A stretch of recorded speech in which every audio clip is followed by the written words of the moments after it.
Hello guys, സുൽത്താൻ ബ്ലോഗിലൊരു ചെറിയ വീഡിയോയിലേക്ക് എല്ലാവർക്കും സ്വാഗതം.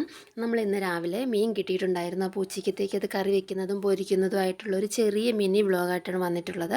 നമുക്ക് കിട്ടിയിരിക്കുന്ന മീൻ ഒഴുക മീനും പിന്നെ കിളിമീനുമാണ് കിട്ടിയിട്ടുള്ളത്.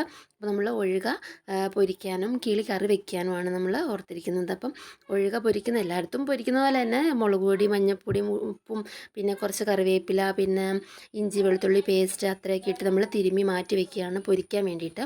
പിന്നെ നമ്മൾ ഓർത്തേക്കുന്നത് കിളി കിട്ടിയിട്ടുണ്ടായിരുന്നു, കിളിമീൻ നമ്മൾ കറി വെക്കണം എന്നാണ് ഓർത്തേക്കുന്നത്. അപ്പോൾ കിളി കറി വെക്കാനൊക്കെ ആയിട്ട് അങ്ങനെ ചെയ്യുന്നു. പിന്നെ നമ്മൾ എല്ലായിടത്തും ചെയ്യുന്ന പോലെ തന്നെ കറി ജസ്റ്റ് നമ്മുടെ രീതിക്ക് ഒന്ന് കറി വെക്കുന്നത് നിങ്ങളിലേക്കൊന്ന് എത്തിക്കാം, അത്രയേ ഉള്ളൂ നമ്മൾ ഓർത്തിട്ടുള്ളൂ. അപ്പോൾ നമ്മൾ കിളി കറി വയ്ക്കാൻ വേണ്ടി ചട്ടിയൊക്കെ അടുപ്പത്ത് വെച്ചിട്ടുണ്ട്. പിന്നെ നമ്മൾ തോരനായിട്ട് ഉദ്ദേശിക്കുന്നത് ചീരയും പിന്നെ ചക്കക്കുരു അതും കൂടി രണ്ടും കൂടി മിക്സ് ചെയ്തിട്ടുള്ളൊരു തോരനാണ് നമ്മൾ റെഡിയാക്കിയേക്കുന്നത്. അപ്പോൾ നമ്മൾ ഈ വീഡിയോയിൽ ഫുൾ വീഡിയോ ഉണ്ട്, എല്ലാവരും സ്കിപ്പ് ചെയ്ത് കാണണം. പിന്നെ നമ്മുടെ സബ്സ്ക്രൈബേഴ്സൊക്കെ കുറവാണ്, എല്ലാവരും കാണണം, കണ്ട് സപ്പോർട്ട് ചെയ്യണം. മാക്സിമം എല്ലാവർക്കും ഒന്ന് ഷെയർ ചെയ്യണം, എല്ലാവരും സപ്പോർട്ട് ചെയ്യണം. പിന്നെ നമ്മുടെ വീഡിയോ അവസാനം വരെ കാണണം. അങ്ങനെ നമ്മൾ കറി വയ്ക്കാൻ തുടങ്ങിയിട്ടുണ്ട്.